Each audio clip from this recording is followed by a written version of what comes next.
Okay, first thing I want you guys to do is actually cross out the fact here that it says increasing functions. Okay, I want you to cross that out. Excuse me.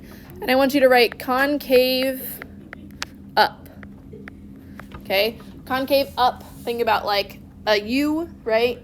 And the reason I want to change it to concave up instead of increasing is because increasing could also just look like this, right? That's technically an increasing function, but it's not going to give us the same answer as just a concave up for what we're going to put in here, okay? So I want concave up for that one, and then for the decreasing, I want you to cross that out and put concave down. Okay? Now, I'm going to show you how the first one works here, and then I'm going to let you guys try out the other three by yourself. It says we want a left-hand Riemann sum, and I want to know if it's an under or an over estimate. That's what's going to go in that blank, an under or over. So we're just going to choose, let's just do like 3 subintervals. I'm just going to draw a picture here. If I'm doing a left-hand Riemann sum, that means my point on the top left of my box is going to go there. And then I'm going to go ahead and draw my rectangle. I'm just going to make like 3 of them so they can be kind of large subintervals there. So that's 1. Here's my second point on the top left. Draw my rectangle. And then 1 more. Draw my rectangle. And that would be considered my left-hand Riemann sum. So is that going to be an under or an over approximation? It's an under approximation, right? There's still all of that stuff unaccounted for here and here. So that would be considered an under approximation, okay? Right-hand Riemann sum, I want you to draw those three rectangles again. However, it's the right-hand side. So instead of drawing it on the left point, you're going to choose a point on the right and draw your rectangles. Okay, so draw 3 of them and look and see, is it an under or an over estimate? And then try the same thing for concave down function. See what happens. Okay, so do we all agree with what I have up here of over and under for the rest of those estimations? Yeah. Cool. All right, moving on here. Okay, so this sigma notation you are going to see all today. And then it's really going to kind of go away after probably next class. We're going to start just using integral notation instead, which is a little bit easier to deal with and it's just a lot easier, truthfully.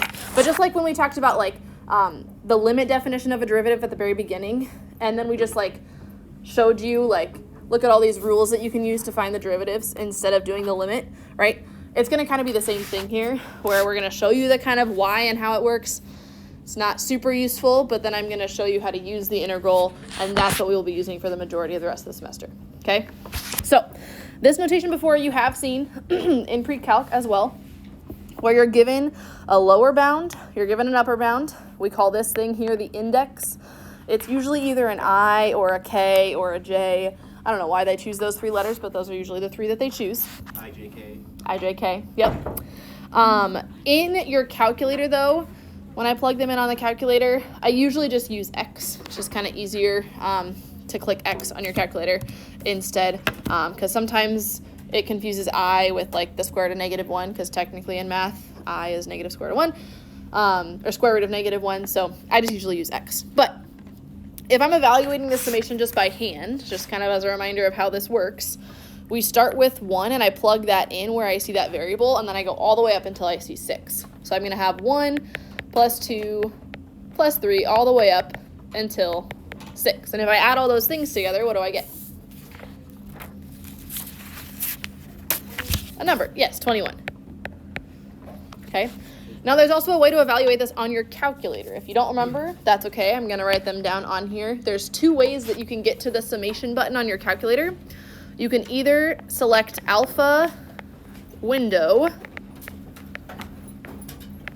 and it's option 2.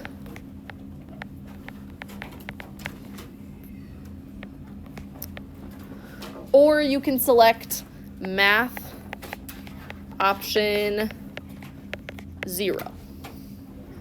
Okay, either of those 2 things will take you to the summation button on your calculator.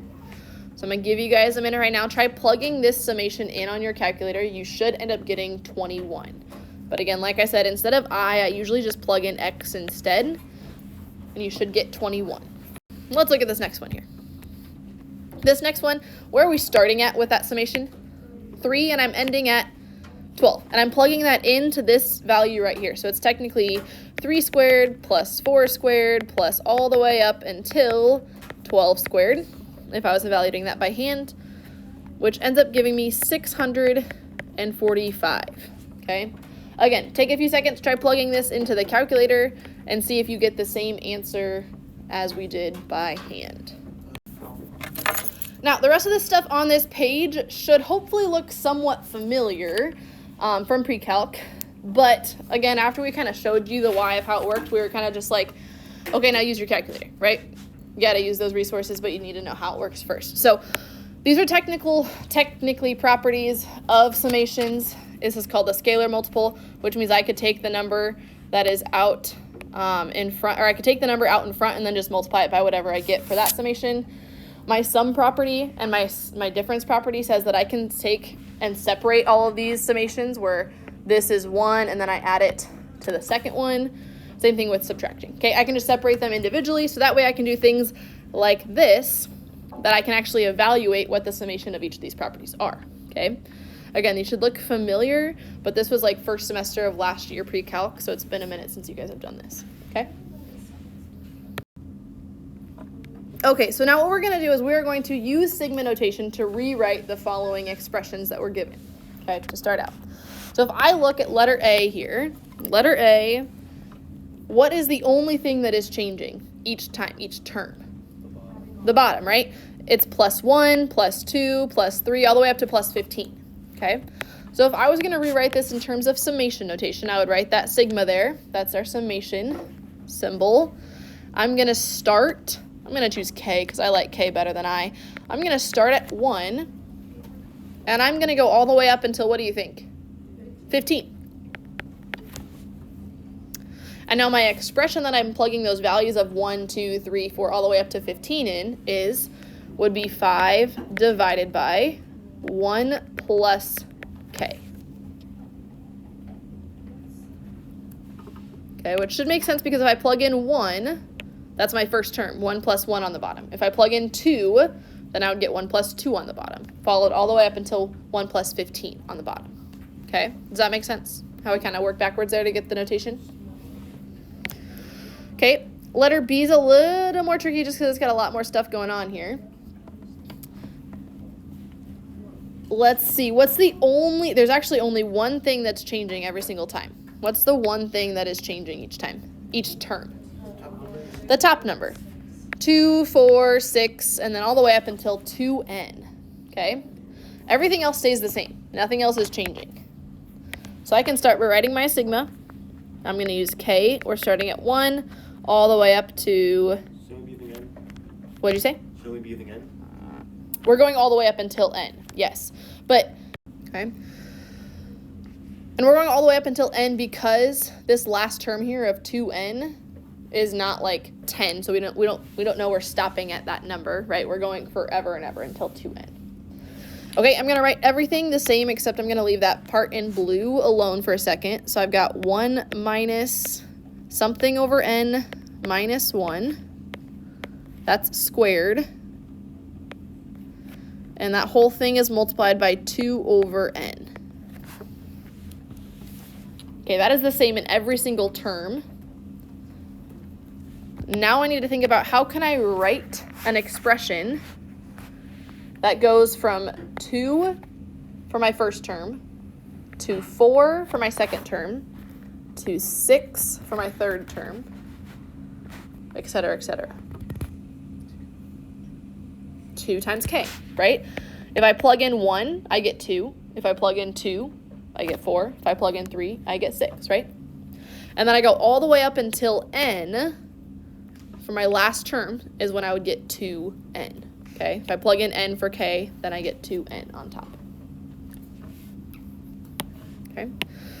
So this notation, while it looks kind of gross, this is kind of what you're going to start to see while we go from integral to summation, okay, today.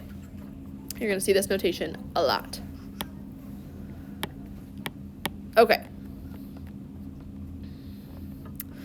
Real quick flashback again from pre-calc. We are going to evaluate that summation by hand, and then I'm going to show you, obviously you can plug it in your calculator as well, but I want to remind you how these formulas and things work.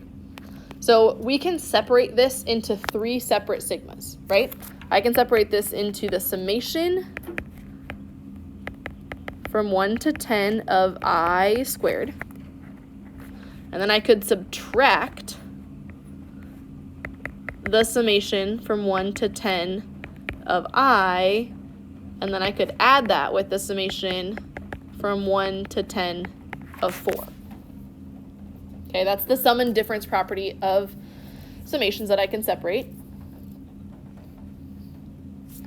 And now each one of these things had a formula that we could use, okay? The formula for this first one was n times n plus 1 times 2n plus 1, all divided by 6, okay? Where n is that number on top, okay?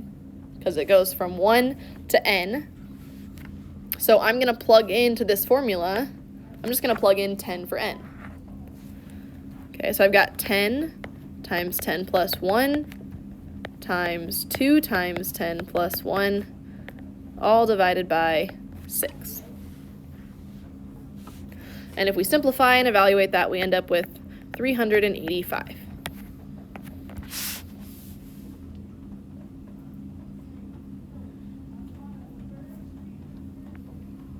Okay. Now the second one here, from 1 to 10 of I, okay, there's a formula, again on that previous page, that says n times n plus 1 divided by 2 is your formula when you just have a variable to the first power. Okay, and if I plug in that information where n is 10, then I'm going to have 10 times 10 plus 1 divided by 2. If we simplify that, I end up with 55.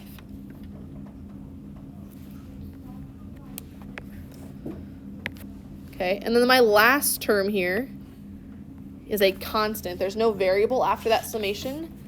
So if it's a constant, you just take and multiply your number with your n together to give us 40.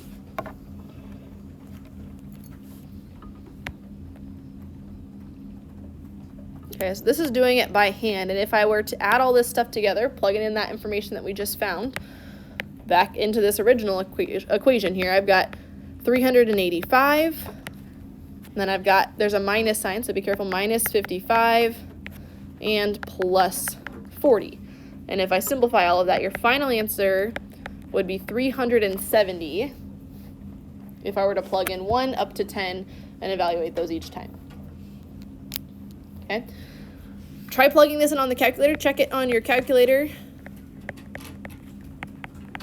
which again should be a lot quicker. Just be careful when you're typing in your stuff in the parentheses there, that you've got all of that stuff in parentheses before you hit enter. Okay, this table underneath here will be a little bit more useful after we kind of talk through some stuff. But basically, this is a good place to come back to once we've talked about everything, so that you can kind of have an idea of what you need to do going from something in integral notation to something in summation notation. Okay? All right. Okay, let's look at this multiple choice question. Okay? Before we even look too much of it, is this picture drawn? Is it a right-hand Riemann sum or is it a left-hand Riemann sum? It's a right-hand Riemann sum, exactly. Okay, this is a right-handed Riemann sum where it starts at 1 and goes to what value? 4. And there are how many subintervals? There's 6 subintervals, right? Now, the width, if we look over at this notation here on the left-hand side, we're choosing between A through D, okay? If you look at all of these, this thing is the same in every single one of them. Okay? Anyone have any idea what this thing would be in terms of this picture? What do you think? No? Yeah. Yeah, it's the function. It tells us what the height is at that certain k value. That's exactly right. Okay, so this right here, this is my height every single time, depending on what my k value is. Okay. Now, in order to find the area of a rectangle, I need more than just height. What else do I need? Width, okay? Do A or B have anything multiplied next to it? No, I can get rid of those right away. C and D both have 0.5 next to it, which is my width of each of these triangles, right? This is all 0.5 every single time. Yes? Now, another way to find that 0.5, we're going to use the notation change of x, which you've seen before when we've talked about slope. So this little triangle with an x is the notation for the change of your x value, or the subinterval that you're going by. And there's a formula that you can use to find it. And the formula is you start with the end number, so 4 is where we ended. I subtract where I started, and then I divide by the number of subintervals there are. So there's technically 6 subintervals, which if you simplify that, you get 3/6, which is the same as 0.5, right? So that's another way to find out what your subinterval is going by, or what your change of x is going by, if you know all that information. Okay? Oh, yes. 1 is my starting value here. Yeah.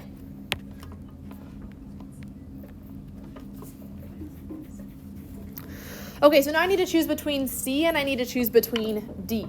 Okay? Now, this is the one thing that you do need to look at from the previous page. On the previous page, on the very bottom, it says right-hand Riemann sum and left-hand Riemann sum. Okay? We said that this was a right-hand Riemann sum, correct? If you look on the previous page, the notation for a right-hand Riemann sum is this. It says k equals 1 to n of f of x sub k times change of x. Okay? Whereas the left-hand Riemann sum starts at 0. So I know that this is technically a left-hand Riemann sum, and this is technically a right-hand Riemann sum. So that gives me enough information right there. What's my answer going to be? C. Okay. Another important thing to note here is that this 6 on top of this summation tells me how many subintervals there are. Okay. It says I'm going to split this up into 6 subintervals, and it's going to be a right-hand Riemann sum to find the area underneath that curve. Okay. So C is your answer for this one. And now let's look at how do we actually go from something in integral notation and write it as a summation. So kind of a quick little note here. That notation summation, that little squiggly E, eventually turns into that symbol, the integral. Okay, I guess they are both similar to the Roman letter S, which is what the word sum begins with. So it's all great because they all start with S. They all mean the same thing. So we're gonna find the area underneath our curve using this formula. Okay, not quite today, but we will show you how to do that, I believe, starting next class.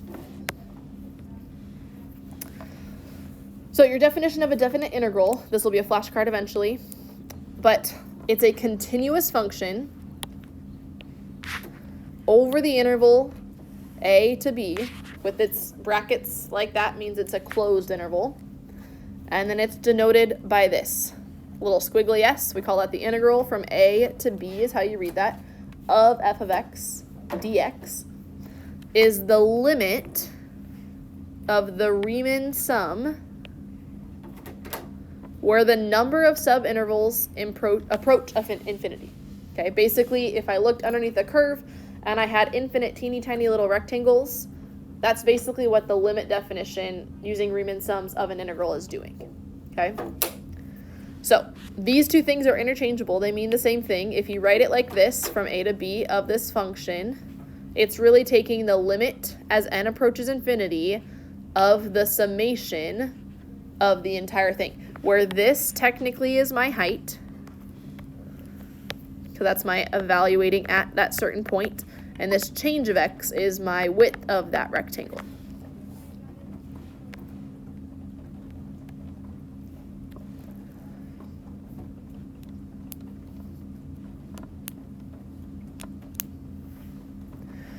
Okay, and then there's two other formulas here. We already talked about the change of x one already. The change of x is that b minus a over n. And this x sub k, that's basically saying however many k intervals there are, right? We want that specific x value at that certain point. So if I'm changing by 0.5 each time, I'm going to add that 0.5 times however many times I move over, okay? But it has to start at a because that's going to change every single time, right? Okay, so let's look at this example here. In each of the following problems, translate the definite integral into a limit expression for a Riemann sum. So this is in integral notation. I want to change it into Riemann sum notation. First thing we're going to do, there are 4 steps. Step number 1 is going to be find the change of x, okay, given this integral notation. Change of x is equal to that formula up above, b minus a over n. Okay, this value up top is your b value. This value on the bottom is your a value. So I can just plug that information in. When I plug that in, I get 4 minus 2 over n, which just gives me 2 over n. Okay, I don't know how many subintervals there are, but we're just going to leave it like that for our changing it into Riemann sum. Okay. My step number 2. Step number 2, I need to figure out what my x sub k is equal to. And my formula there of a plus the change of x times k from up above there. We know one of those pieces of information, though. What do we know already? Change of x. Change of x. We know that change of x from above was 2 over n. So I'm going to plug that information in there. There's no a2. What? There's no a2, right? There's no a2. Did I write a2? No, I think we should know a. Oh, we also know a as well. Yes. And a, oops, sorry. A is also, yes, 2. Very good. Okay. So I can plug that information in, and I get that a is 2 plus my change of x is 2 over n times k. Dan. So I could write that a little nicer. I could write this as 2 plus 2k over n.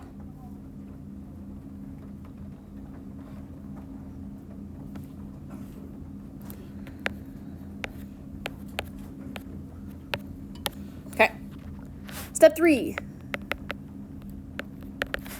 I'm going to take that value of x sub k, and I'm going to plug it into my function f of x. Okay, my f of x function is this 3x squared minus 1. Okay, so f of x sub k, just like if I said f of 2, you would plug in 2 for each of those values of x that you see. I'm going to plug in that x sub k value that we had. So it's going to be 3 times 2 plus 2k over n squared minus 1. Again, I just took, oops, what the heck? I just took this x sub k value and I plugged it in for x in that formula.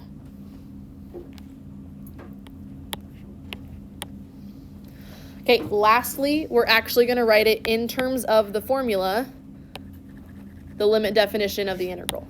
Okay, so our last step here is the limit as n approaches infinity of the summation from k equals 1 up to n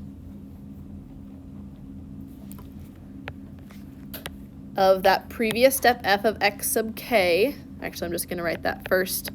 F of x sub k times the change of x, which we know both of those values. We just need to plug it in. Okay? So let's do that. Actual final answer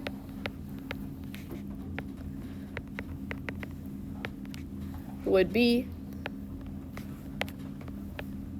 3 times 2 plus 2k over n squared minus 1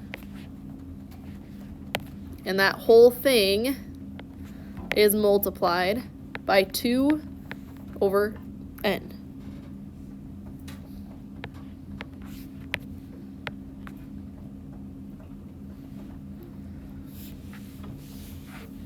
Okay, so that is the same thing in summation notation of the integral we were given from the very beginning. So this is the integral notation. This is the summation notation. On your homework today, you're going to have to match those two things. Okay? Now, one other thing I want us to do on our calculator right now is I want us to plug this in, but we can't plug in the limit part, okay, on your calculator. We can plug in everything from here over, but you have to choose a value for n. And again, our calculator can't go all the way up to infinity, but it can go really, really close to. So let's just choose 1,000. It's still going to take your calculator a second to figure it out. But if you let n equal 1,000 on your calculator, I want you to type in this whole thing where n is 1,000. I would highly recommend using fractions when there's fractions. But the tricky part is here, this whole thing has to be in the brackets there. So be careful when you're plugging that in. It will take your calculator a second to figure it out, maybe like 30 seconds even to figure it out. But you should approximately get 54.036 on your calculator. Okay, so I'm going to give you a second to try that out on your calculator. Let me know if you don't get that answer. This should actually have been 1,000, my bad, on your calculator, which should end up giving you that 54.03. Okay, I am going to show you the slight beauty of the integral, though. On your calculator, this button, this little squiggly S, if you go alpha window again, you want to choose option 4. It says fn int. And then you're going to type in exactly what you see there. You're going to type in the 2 and the 4, and then 3x squared minus 1 with a dx, and it should give you an answer of 54, I do believe. Did y'all get 54 on your calculator? Perfect. All right, so very, very close. Obviously, they're not exact. Why? Because one's more precise. Yeah, this one's more precise because technically this is supposed to be going towards infinity, and we had to stop at 1,000 on our calculator, and even that took it like 30 seconds to figure it out. Okay, so if it went all the way to infinity, then I would end up getting 54 for my answer. Okay. All right, next one. I got 2 more here where we're going from integral notation to the Riemann sum notation. So we've got those 4 steps that we're going to kind of follow here. My first step is to find the change of x. Okay, so the change of x, we're going to take our b minus a and divide by n. So my b value, remember that's your top number. This is the a value is the -2. So I've got 0 minus a -2 divided by n. That's going to give me just 2 over n. Okay, so that's my change of x value. That's my width of my rectangles. Okay, my x sub k is going to be my a value plus my change of x times k. So my a value is -2, so it's -2 plus 2 over n times k.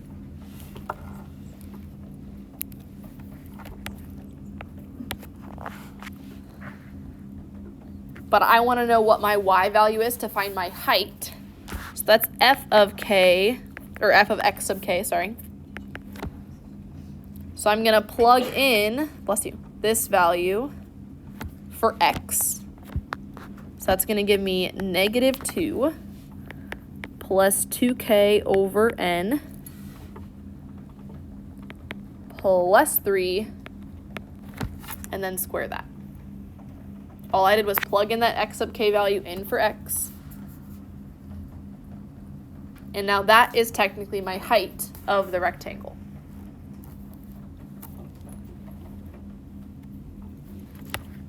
Okay, so now I can write it in limit notation of my Riemann sum.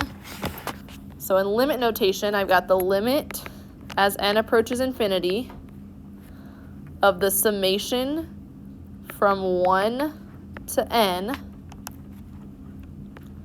of this f of x sub k, so this negative 2 plus 2k over n plus 3 squared. And I multiply that with 2 over n, because that's my change of x. And these two things, this limit notation and this integral, mean the same thing. So on your homework, you're going to have to match those two things together. On a quiz or a test, you're going to have to match those two things together. Okay? All right, I want to give you guys probably maybe 2 or 3 minutes. Try out the last one here. Okay, we've done 2 examples now. Try using those 2 examples to help you follow example C, and then we'll go over the answer here in a second. Okay, in like 2 minutes, I should say. Up here, if you got questions, stop me and ask. Otherwise, double check your answer once I get to it. On like the test, would we have to put all 3 sets, or like all 4 sets? Nope, if you just like showed me the answer, that's fine. I'm just kind of breaking it down so you see where all that stuff comes from. Just step 3 seems kind of redundant. Step 3, yeah, that's fair.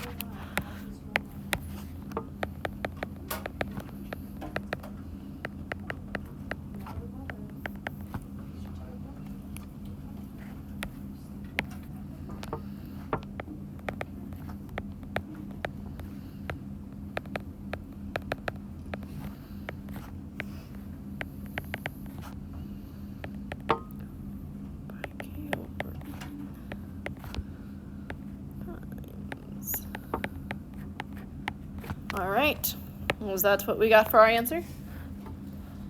Yay, okay, Kurt. So that is going from integral notation to the Riemann summation notation. Now we got to go backwards. And going backwards is where it gets a little more tricky, just like when I gave you guys a limit definition of a derivative and I asked you what the function was, and you were like, I don't know, okay? That's a little bit the same, but I think this is a little easier. So if I give you that this is the Riemann sum, and I want to write it as a definite integral, okay? If you go back to the previous page, your definite integral is something like this, from a to b of f of x dx. That's it. Okay, so instead of having a change of x, this notation means the same thing in integral. Okay, so change of x is the same as dx, so we will not have a change of x in our integral notation.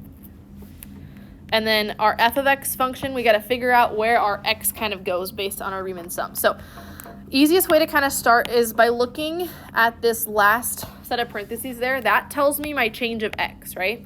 And there's a formula for that. My formula for change of x was b minus a divided by n. And we know that that is equal to 5 over n, right? So we know b minus a equals 5, but we don't know what either of those are yet. And we need b and a to write my integral notation. So let's pause on that for a second. Next, let's go look at my set of parentheses here. I've got 5 times the quantity of 5k divided by n minus 2. This thing right here in parentheses, wherever you see your change of x, which is this, times k, plus a value, that's technically my x sub k value, right? I take the a and I add my change of x times k. That's what that formula is right up here, right? This formula right here, my a value times my change of x times k. So this is my change of x times k. So what is this negative 2? A. My a value, okay? This is my a value, which is negative 2. Now, if I know a is negative 2, I can plug that in my formula here and say, okay, b minus negative 2 must be 5 then, right? So now what does b have to be? 3. So I know b is 3. I know a is negative 2. What's the only other thing now that I need for my integral notation? I need f of x, right? Dx is always going to be there in that integral notation. I need what is my f of x function, okay? So let's think about this. This whole thing was my x sub k, right? That we plugged in. So we can think about that whole thing as x. So my expression or my function is just 5x minus 1. That's it. So my integral is from -2 to 3 of 5x minus 2 dx. Okay. So that's going the opposite direction. You're given the Riemann sum, you can find the integral.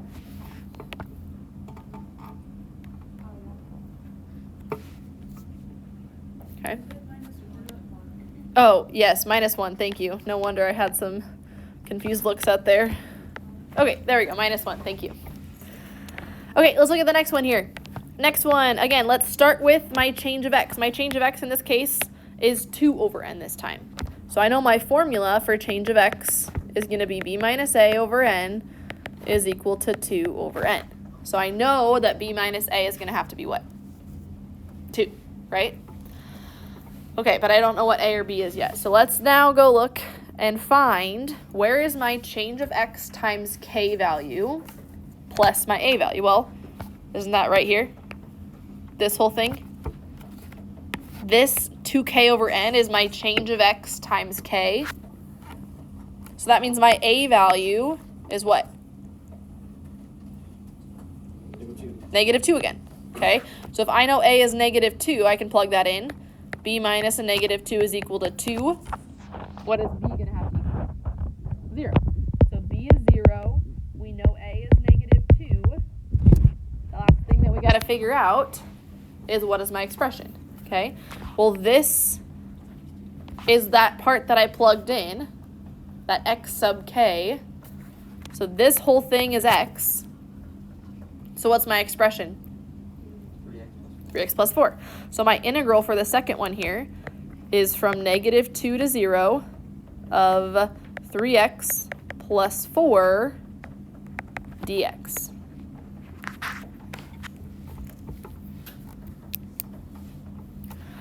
Okay, go ahead, I'll give you a minute or two. Try out the last one there for me. Again, same kind of process. See if you can't find the definite integral of this Riemann sum. So when I look up here, my pi over 6n, I know that that is my change of x. So I know that this b minus a over n equals pi over 6n.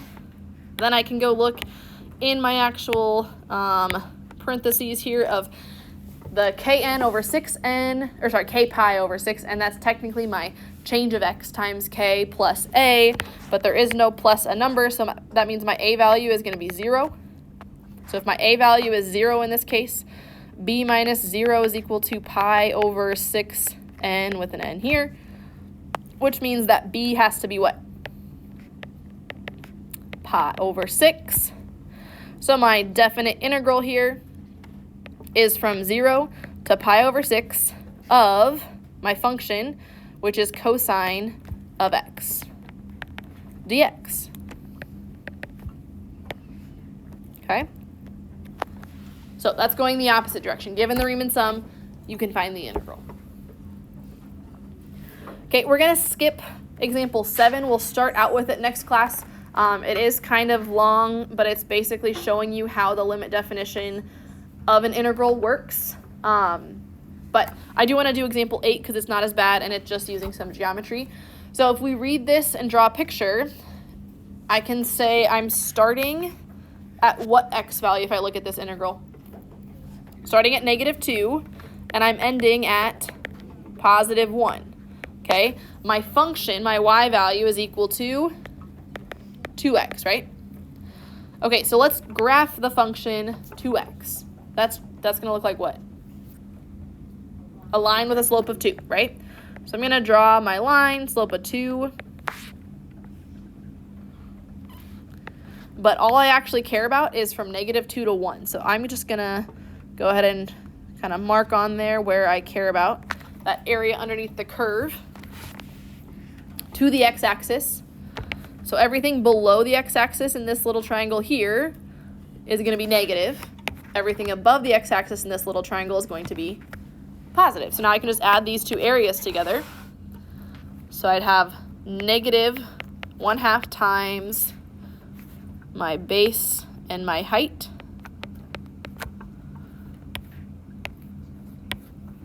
plus 1/2 times my base and my height here would be 1 and 2.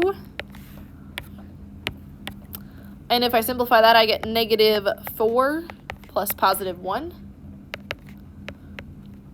which gives me negative 3, okay? And if you plug this integral into the calculator right here, you should also get negative 3. And at the beginning of next class, I'm going to show you that using the limit definition of the integral, or sorry, the limit definition